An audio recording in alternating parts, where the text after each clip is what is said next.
I realized that I had like from the time that I started researching it to the time that I could apply, I had like 6 months left, and so I was like, oh crap! Like, if this is something that I'm really gonna do, then like maybe this is something that I really need to do. So, but I had this like tiny little baby deck that I was working with, and I just kind of took it out of the box and I just let it sit there on the desk for like 6 months, and every once in a while I would go and look at it, and I would like touch the buttons and the knobs and stuff, and then be like, you don't scare me. At somewhere actually that only 25% of DJs are women, and so it's not even just in the kizomba world, but just DJs in general. Yeah. And so from my personal experience, like higher education really only teaches you how to be an employee. They don't necessarily actually teach you how to build something of your own.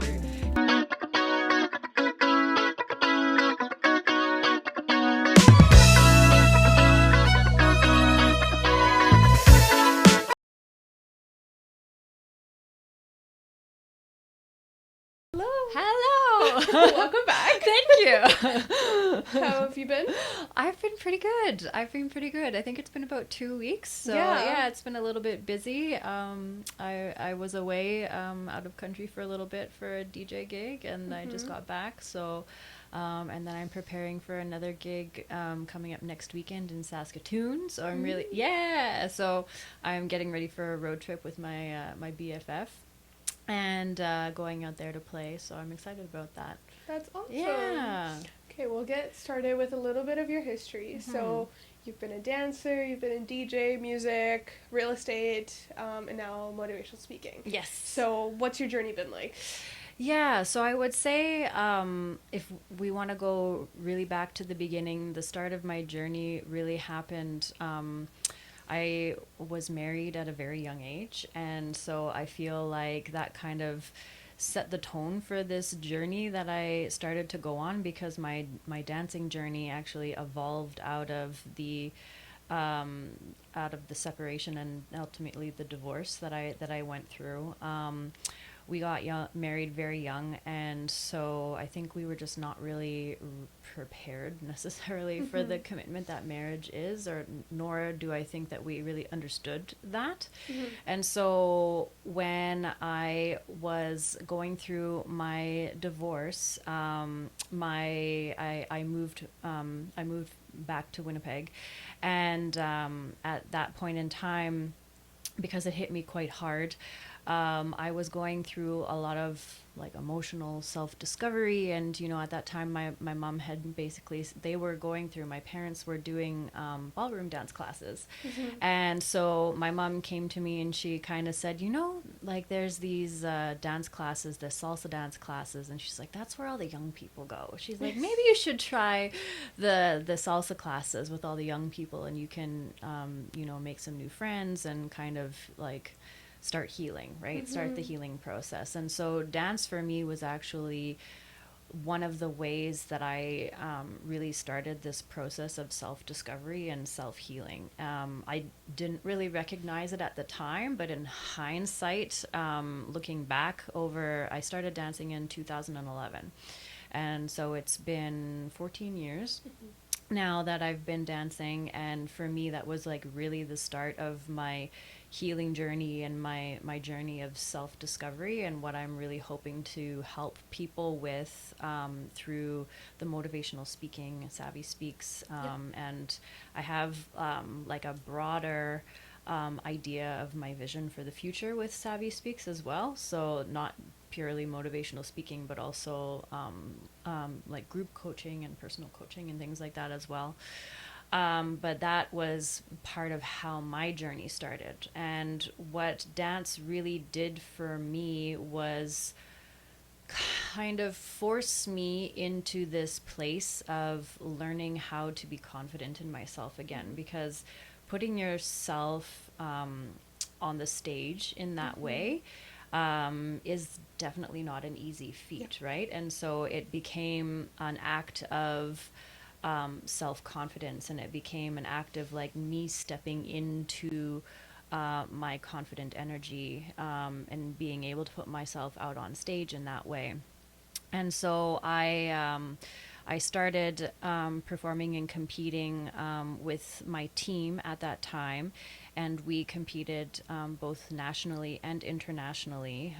So like every competition is pushing your boundaries and pushing your comfort zone, right? Because you can't really grow if you stay within your comfort zone. Yep. So every competition, every routine, every time I went on stage, it was an opportunity for me to level up and for me to get over my fears and to actually recognize that I have this within me, you know? And so after there was a point in time where I felt very, very stuck in my job.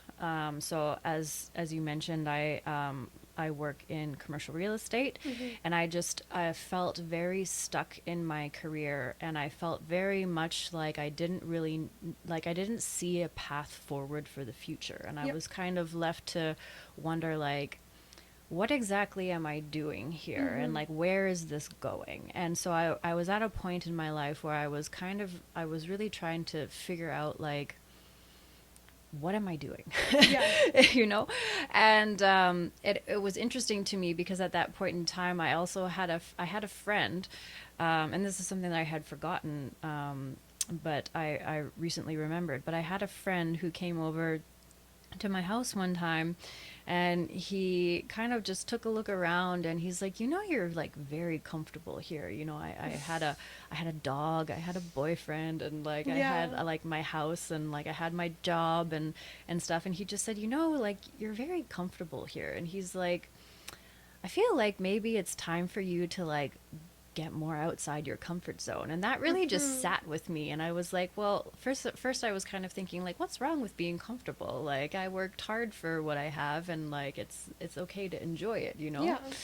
But then there was another part of me is like, yeah, maybe he has a point. Like maybe I am too comfortable, and maybe like I'm not pushing myself hard enough. And that kind of like fed into the feeling of like dis-ease that I was feeling with my work. And so that was at that point in time that I started looking for options of like, what could I do? Where could I go? And that was when I decided to apply for my MBA at Calgary, University of Calgary. And so the thing about the MBA program with Calgary is that you can actually get into the MBA program if you have a Bachelor of Commerce with a high enough GP grade point average. You can get in within 10 years without writing the GMAT. Right. And so, so I realized that I had like, from the time that I started researching it to the time that I could apply, I had like 6 months left. And so I was like, oh crap, like if this is something that I'm really going to do, then like maybe this is something that I really need to do. So I applied and I got in like that. So it was almost like it was like divine intervention or something like that. Yeah, like it was meant to be. Yeah, like it was meant to be, because like basically I applied and a week later I got a call from the admissions department, and they said, yeah, we're reserving a spot for you. We just need like a couple more pieces of information, blah, blah, blah. And so then I got in, and I was like, okay, so I guess I'm moving to Calgary, right?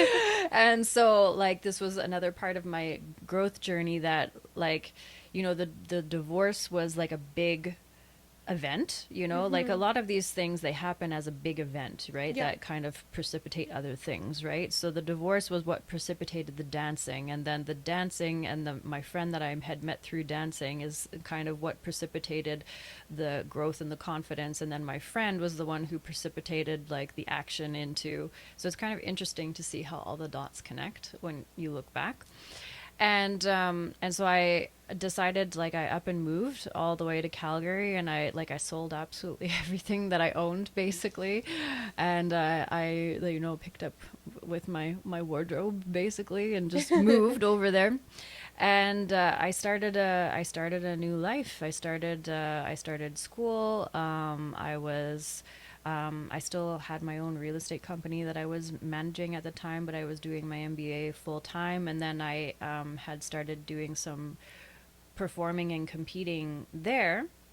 And then COVID hit. Right. And so I was in a new city. I had been there for maybe 6 months. So I was in a new city without my family support system, Yep. without, my friend group that I had had for the past um, almost 10 years or something like that, right? And so it was kind of like, wow, like, okay, I'm really here on my own. And so that was kind of like another impetus for growth, is like learning to, trust in yourself Yeah. and things like that. And so there was really a question of whether or not I wanted to even finish the MBA program during COVID, or if I wanted to postpone it. But I made the decision to continue through with it, because I kind of figured, like, if I postpone it, I'm probably never going to come back, Yeah. So it was just about following through with what I had decided to do, even though it was not happening in necessarily the way that I had envisioned it. Mm-hmm. So I continued on with that. But then during COVID, so I didn't necessarily have the very strong foundation that I had in Winnipeg. But when I was in Calgary, I did, have a smaller community. And I had a friend that I was dancing with regularly, right? Because we had more relaxed COVID restrictions, so we were still able to get together for dance practices and things like that.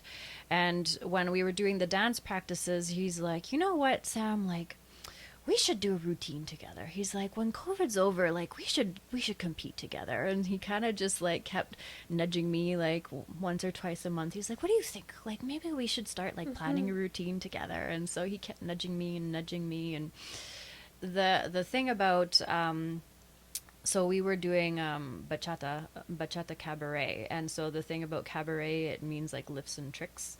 And so the thing about when you're looking for a cabaret partner as a follow, Mm-hmm. is that you want somebody who's strong enough to lift you, Yeah.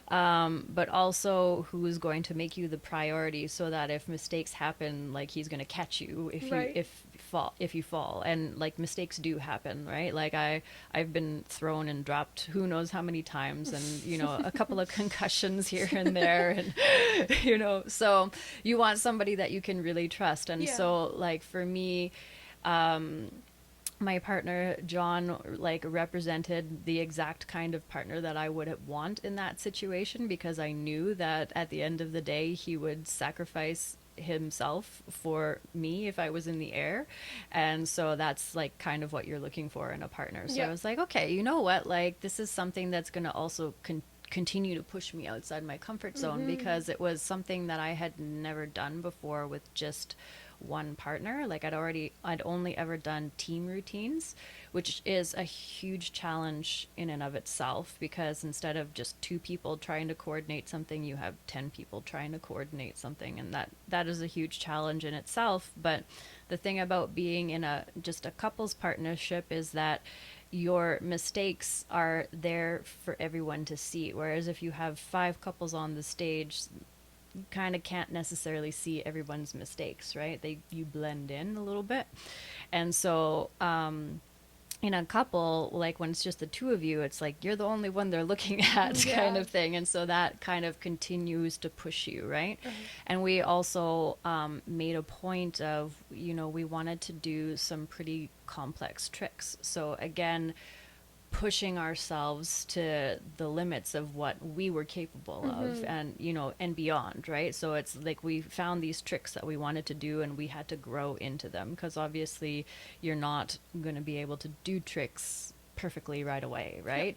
And so we ended up competing both in Mexico and in Miami, and also nationally at the Calgary Salsa Congress.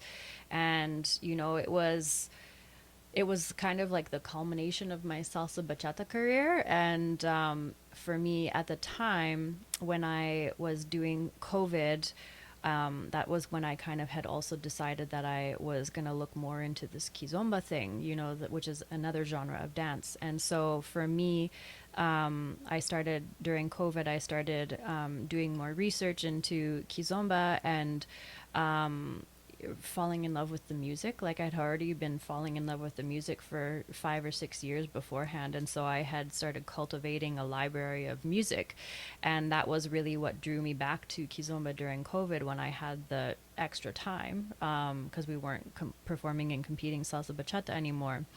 And so then it was at that time that I started training. And then at a certain point in time, like I was training in salsa bachata, and then I was also training in kizomba. And then when I started DJing, because I had a friend who had told me, he's like, you know, you have really good taste in music. Because I would be Yeah. sending people songs, and he's like, you have really good taste in music. Like, have you ever considered being a DJ? And like it kind of planted the seed for Yeah. this. And when we started doing socials after COVID, and I kind of recognized that we had no DJ in the city, and so then I kind of thought, okay, like maybe this is a need for the community. You know, this is something that we're lacking is a DJ, like a real DJ. And so that was when I started buying. I bought my first deck, and it just kind of sat there on my desk because it was very intimidating. Like, it's kind of funny to me now because I have this big machine right now. Yeah, I've seen it on your stories Yeah, sometimes. yeah.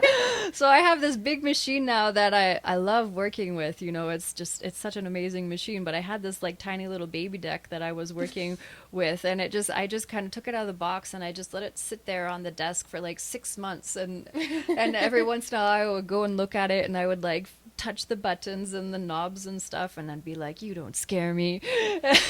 And then I'd run away. And so like I slowly learned how to use the software and how to use the hardware and how everything works and stuff. And then I started doing some training. And like slowly but surely, like I started doing some live performances at local socials and things like that. And I realized that that's really where my passion was.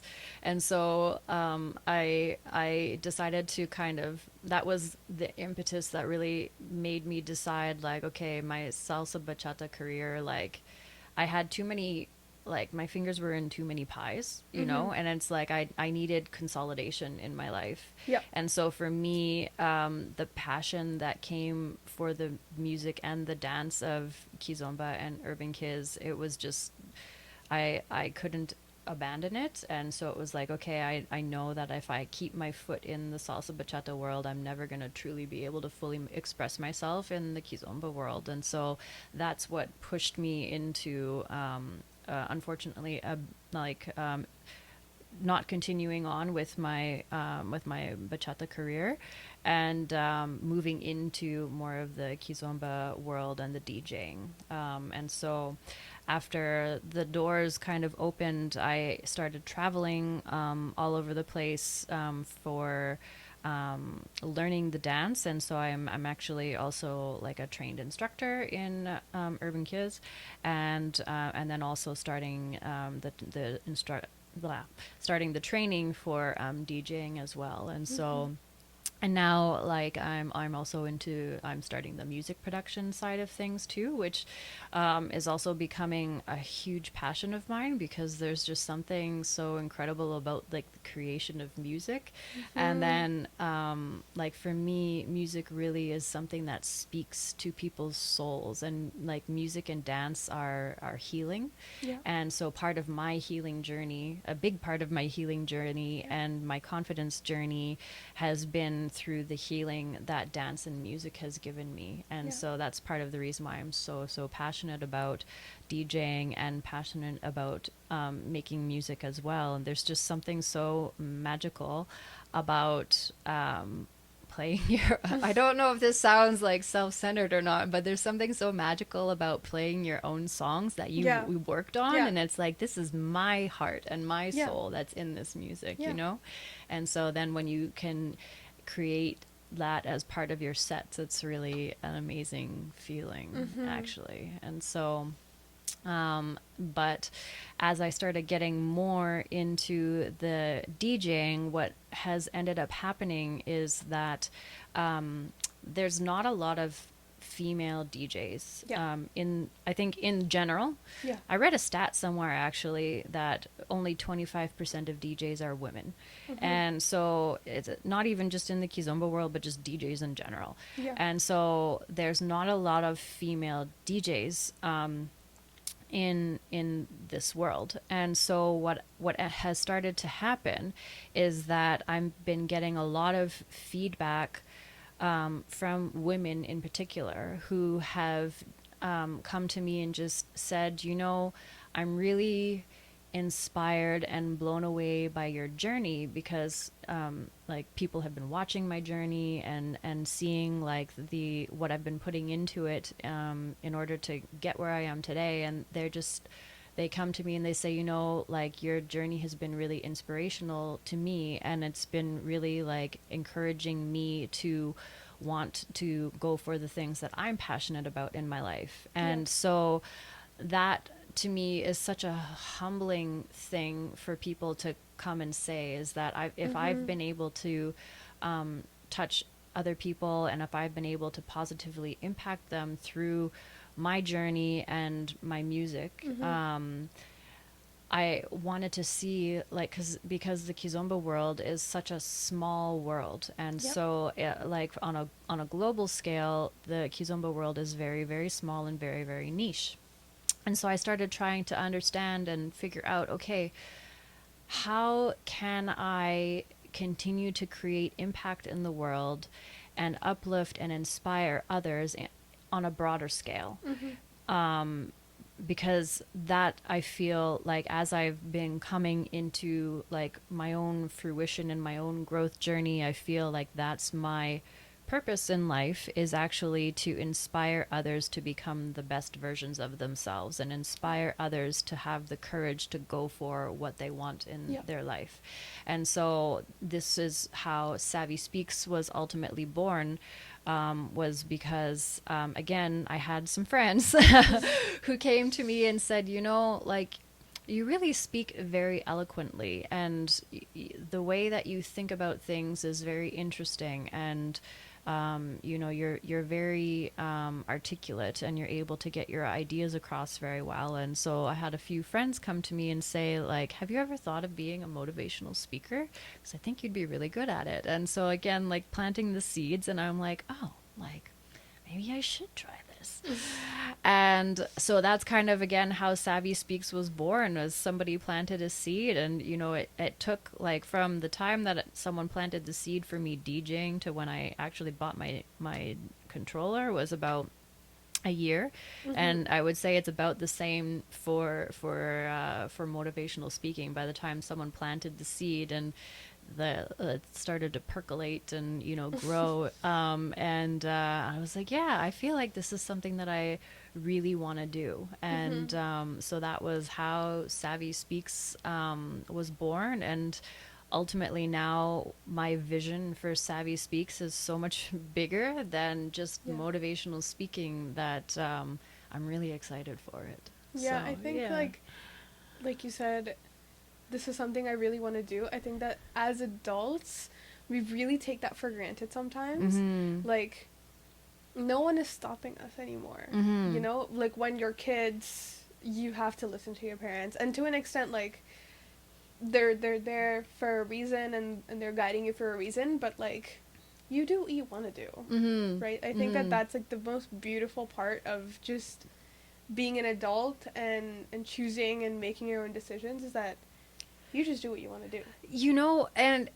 But I think it's easier said than done, know? Like, I think one of the big things, and this is one of the things that I really want to focus on working on with people, is that people let their own fears and insecurities get in the way of their dreams, And they also, I think, they allow societal expectations of what life is supposed to be like kind of dictate how they make their choices. And I think there's also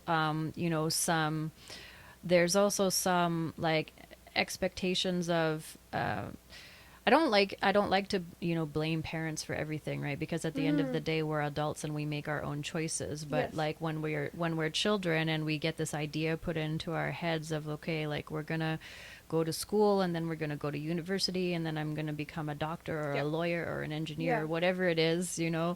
and then I'm going to, make good money and have a family and buy a house. And Yeah. so it's like a very linear way of seeing, like, this is the path. Mm-hmm. And, what I've recognized on this journey is that there are so many different ways to live a life, Yeah. and none of them is good or bad or right or wrong. Yeah. Like, it's what's right for you, Exactly. Yeah. Yeah. You just have to, like, that's at the end of the day, you have to explore your journey and then figure out what it is that you want. Mm-hmm. Like, even in my case, for, like, it was never that they forced me to do anything. It was always a suggestion, Mm-hmm. right? They always wanted me to do something good. Mm-hmm. That's all that a lot of parents, at least in their generation, that's what they want from their kids, Mm-hmm. is like, just do something that's going to make you money that you're going to be satisfied with. Mm-hmm. And like that's one of the biggest things, right? Is just Yeah. do something that's going to make you money. Yeah. Yeah. That's their main thing. Mm-hmm. But even then, even when I was like, okay, yeah, I want to be a lawyer, and then deciding that and then changing that, I never felt like it was a wrong decision. And I think that that's where parents come in the most, is Mm-hmm. making their kids feel safe enough to explore what it is that they want to do. Yeah. Right? At the end of the day, I realized that what I want to do is business. Mm-hmm. And it has nothing to do with like going to school and, getting an MBA and stuff like that. You can just, Well, like, even in that sense, right? yeah, and I think, like, the misconception about school is that they actually teach you it sounds really bad, but, like, from my personal experience, like, higher education really only teaches you how to be an employee. They don't Yeah. necessarily actually teach you how to build something of your I own, agree. and so, like, there's a reason why a lot of, like, the biggest companies in the world have been founded by university dropouts, is because university does not teach you how to think for yourself. It teaches you how to be Conforms in a box. yeah, exactly. But this also, just to clarify, this has nothing to do with like saying you shouldn't go to school. Oh, you no. definitely should. It's like, but there are if- many different kinds of school. exactly. Exactly. You don't have to go to university. There's trades. There's quite a bit of things that you can explore. And also, like, I've heard this.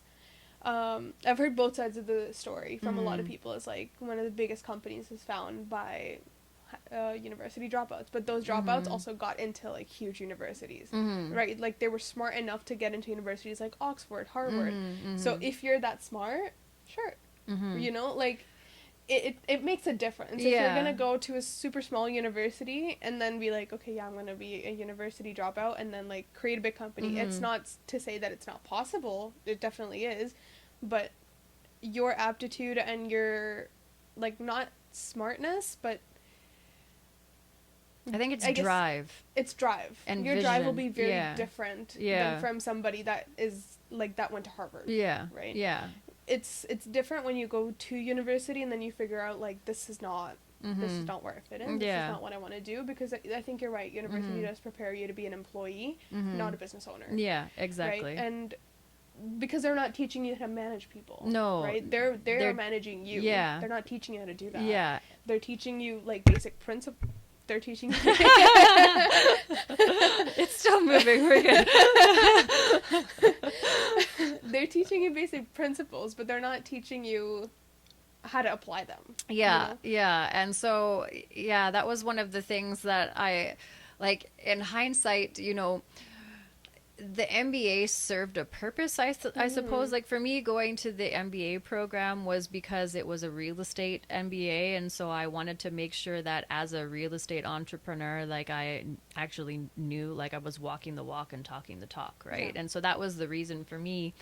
But now, like, I'm kind of like, I'm in the real estate world, and I'm just like, I'm recognizing that this is not necessarily what I want to do for the rest of my life anymore. Yeah. Like, real estate served a purpose for me, and now, like, I'm kind of, okay, this is not my end goal, like my Yeah. end purpose, This you is not know? my purpose. Yeah, this Yeah. is not my purpose. It served a purpose, but it's not my purpose, Exactly. you know? Yeah.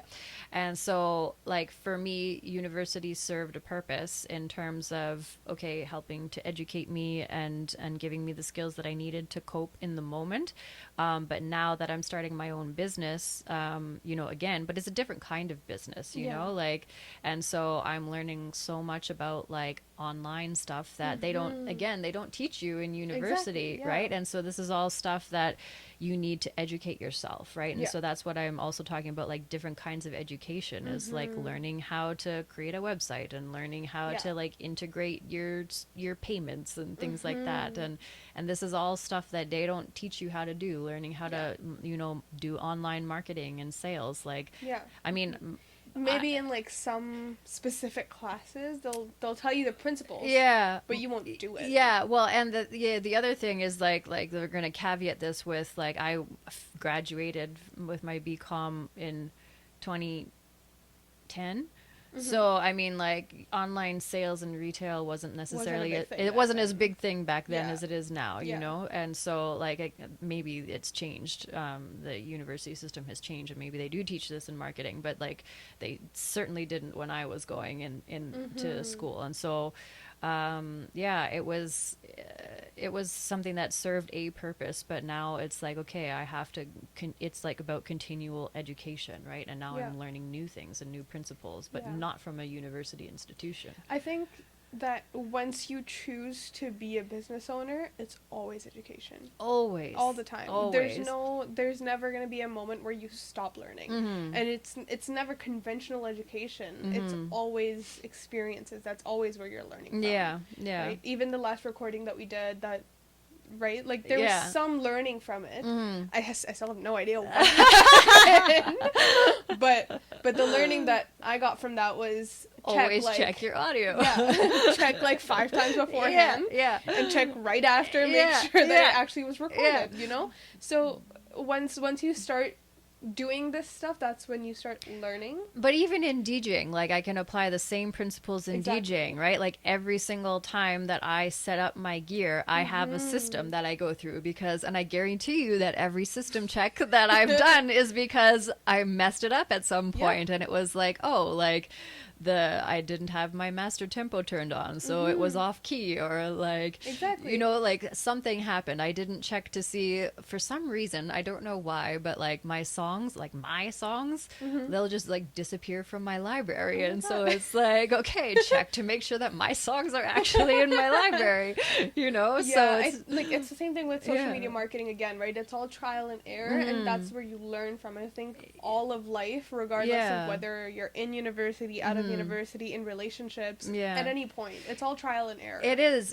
And you know, like that's what they kind of say, you know, what do they say? Every millionaire and billionaire has like gone bankrupt at least once or Yeah. something like Yeah. that. And so it's like, well, they learned their lesson, right? And I Exactly. think what separates, you know, the people who are going to be successful entrepreneurs are the ones who are going to be able to learn from their mistakes or learn from whatever happened and use that knowledge and then repurpose it in Yeah. their next business venture, Yeah. right? And so it's like, okay, and I think that's with life in general, not just Yeah. within business. It's like, okay, this relationship didn't work out, this job didn't work out, this business venture didn't work out, whatever it is.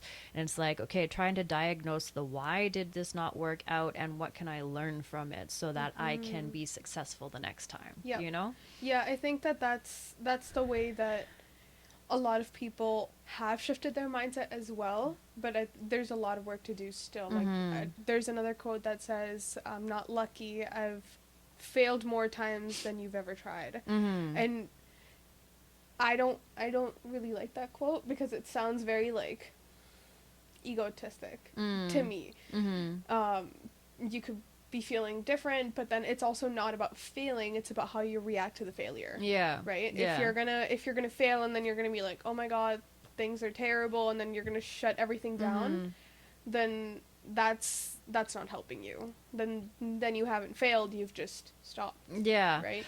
And I think that raises a good point, though, and I've heard this a few times, like all the people that we think were like overnight successes, Yeah. and when you actually listen to their story, it was like Mm-hmm.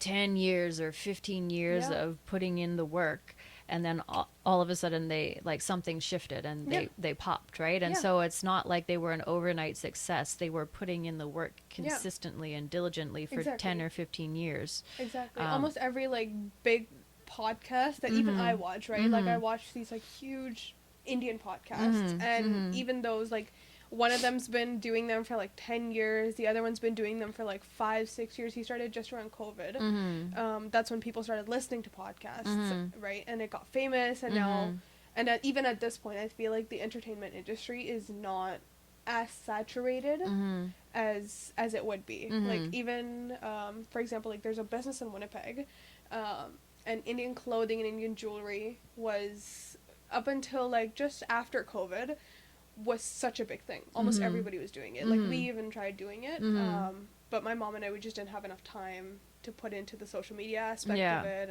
and the selling and everything, Yeah. so we had to stop.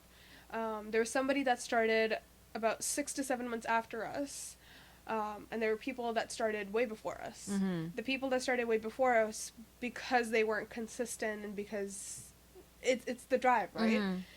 They're shut down. They're not doing it anymore. And the one person that started way after us, they have a store in McPhillips now, Mhm. and they were just featured in like CBC Manitoba, Mhm. right? Mhm. So it's all about seizing your opportunities, and it's the same thing with almost. I feel like I was having this conversation yesterday. It's not about the industry being saturated. It's about how much consistency and how much time you can put into that Mhm. industry. Mhm. You could start right now, and like, I don't know, let's say Tesla. Mhm.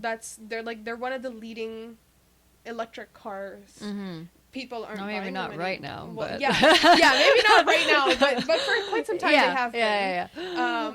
And even at that point, right, you could start and you could exceed them. Mhm. Anybody can start at any time and exceed the top contender in their industry. It's consistency. It's And consistency, yeah. and like for me, the big thing about consistency that I really struggle with is consistency in social media, because I mean, Mm-hmm. whether you love it or hate it, social media is where people gain so much information these days. And so Yeah. if you're not constantly promoting yourself and Yeah. posting on social media, you'll get lost. And so Yeah. that's an area that I know I struggle with.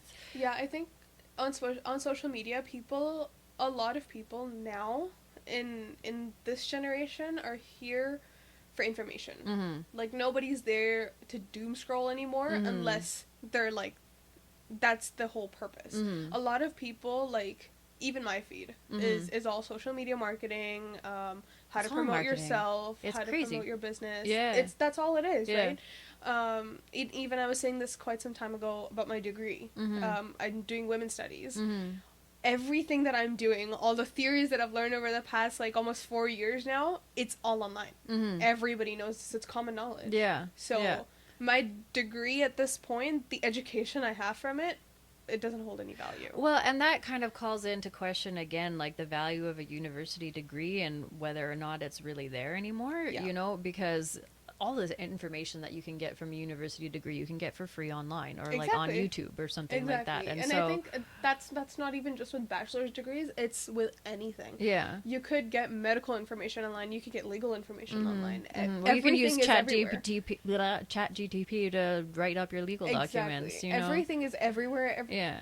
At this point, Yeah. the internet is so accessible, Mhm. and it's a good and a bad thing, Mhm. because people have stopped contributing to themselves because of internet. Mhm. Like going to university and being surrounded by academia, I feel like really makes your brain turn. Mhm. Because at a certain point, if you're just working and you're not studying, like not with a business owner, but just somebody that's working, that's it, like that's all they're doing, Yeah. 9 to 5, Yeah.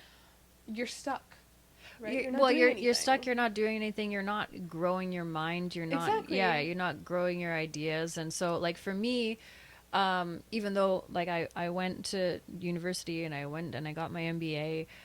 For me, I get more joy. Like I never really enjoyed studying for the sake of passing a test. You Yeah. know, that was the Yeah. thing that really like sure, teach me all the things, you know, but it was just like, I don't want to have to go through the process.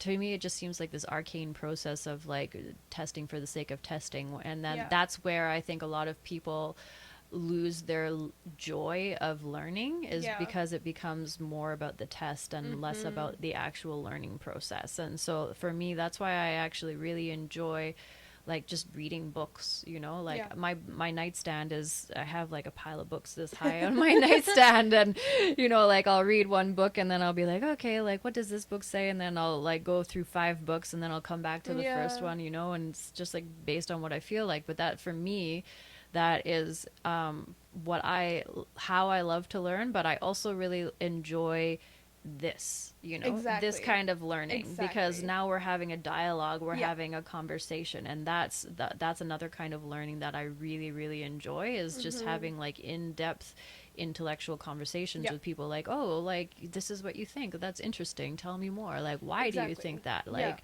what caused you to think that way, like, and that's all something that I find interesting, you know. So. And these are the conversations you find in a professional setting, right? Like we even met over LinkedIn, right? That is a professional setting in itself. Almost everybody that I have found to mentor me professionally, I found at work, right?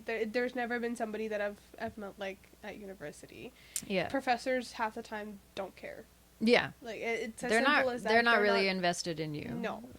You know, in terms of mentorship, like for me, mentorship has always seemed like the pinnacle of learning, actually, because it's somebody who's done what you wanted. If you find the right mentor, it's somebody who's done what you want to do. They know the road, and they've been through the trials and errors, and it's like they can get you where you want to be faster, you know. And so for me, mentorship is actually like the number one way to get where you want to go. So so I really believe in mentors and finding those people who want to help you, you know, and lift especially you up. people that are like in your industry or doing or have done the exact job that you wanted to do, or like in the company that you want to be in. That's the best way to get where you want to be. So find those people, right? Like if you want to start a $1 million a year business or whatever, doing whatever it is, you like find those people. Okay. And you don't even necessarily need to learn directly from them, but like research their story. What are the steps they did? What was their path? And then you can kind of backtrack it and mirror it. Right.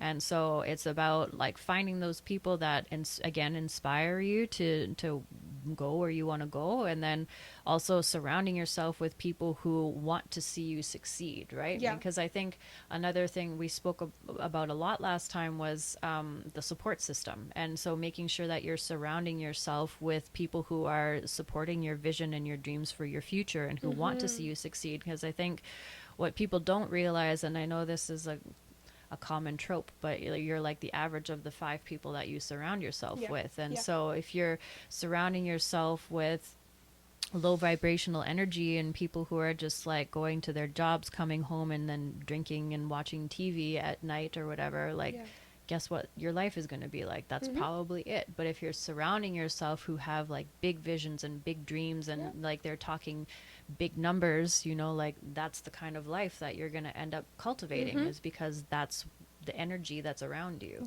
And I think, you know, that's one of the things that I really want to be able to help people with for Savvy Speaks, is again, like so many people are living in fear of what if, like what if this doesn't work out, what if he doesn't like me back, or what if he doesn't text me, or like what if, you know, the business fails, or what if, and they're like, but what if it succeeds, like like what if you do amazing at this, like what if you just text him, what if you just text him and he says and he says yes or whatever, like what if, you know, like your life will be completely changed for the better. Have to like the what if isn't bad, inherently you have to shift the what if into positive, exactly, right? You can't be like what if negative, you have to shift but it. even if okay, the business fails, okay, then try again, you know, like okay, then it fails, so like okay, like or what if he doesn't text back, like he doesn't text back, who cares, then he's not meant for you, you know.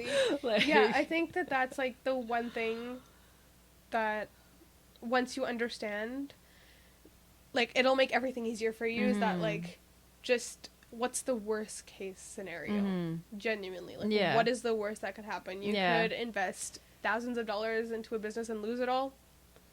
You're gonna go bankrupt. Worst case scenario, you go bankrupt. Yeah, right? yeah. That's what else could happen. Yeah, Nothing. and you know, and that's You're still alive, like, right? yeah, you're Like, still alive, like you still have family, and you still have, well, hopefully you still have family, and you still, like, you know, but it's like if you think about, like, okay, the worst case scenario, and then kind of put it on a scale of like how likely is this to happen, kind of thing. And you know, I think that's something that really stopped me from doing a lot of things that I wish I had done, is you catastrophize in your head. That's true. And then when you start thinking only of worst case scenarios, and it starts a negative spiral downward. And so it's really about shifting your mindset to, like, Negative, then go upwards. Yeah. Think about, like, but what if this is really amazing? What if I'm super successful? Like, what if I impact thousands of people around the world? And you know, like, what if I create change for millions of people, or millions of women, or whoever you're serving, right? And so I think also when you come at it from a perspective of service, I was gonna say, like when you are putting it out there that I am doing this not for myself, but I am serving humanity, and I am serving the greater good, the universe aligns with that and brings you the resources that you need in order to fulfill that mission. 100%. I completely agree with you. Like, I think when you choose to be selfless, the universe will be selfish for you. That's what I'm saying, right? Like, it's choosing what it is you want to do and seeing how that could be turned into service towards the world. Almost everything that I've ever wanted to do, it has had something to do with other people. It's never been like, oh, I'll make a lot of money. Like, that's always gonna be like back of your head, you know. I want to be a millionaire. Who doesn't? You know. But the first thing was like, even with law. The first thing was like, I want to help women. Right. With the business, the first thing is like, I want to help other people. It's always, once you start putting others before yourself, things will start aligning. Well, and the other thing to think about is, like, if it doesn't serve other people, then why on earth would it be successful in the first place? Because the number one thing you learn in business is that it actually has to solve a problem, or like it has, like, you can't create a business off of something that isn't a problem that people need to have solved, right? And so with any business, it's about service. Like, even if your goal is, I want to make a lot of money, like, also, what is wrong with making a lot of money? Like, I think there's, you know, but this, you have to provide a service. Yeah, you have to provide a service that has value, right? Exactly. You know, but I think a lot of the time people maybe have this conflict within them that somehow or other, like, making money is bad or making money is wrong, and that, I think, you know, needs to be a story that needs to change for a lot of people, because there's how can you possibly help others if you are in a state of survival, you know? Like, you can't help other people if you're in survival mode, right? And so for you to be creating a business that's successful and bringing in money, that is how you help other people, because when I'm thriving, I'm able to help other people thrive, rather than being in a state of survival and you're holding on to everything and you're not giving, you know?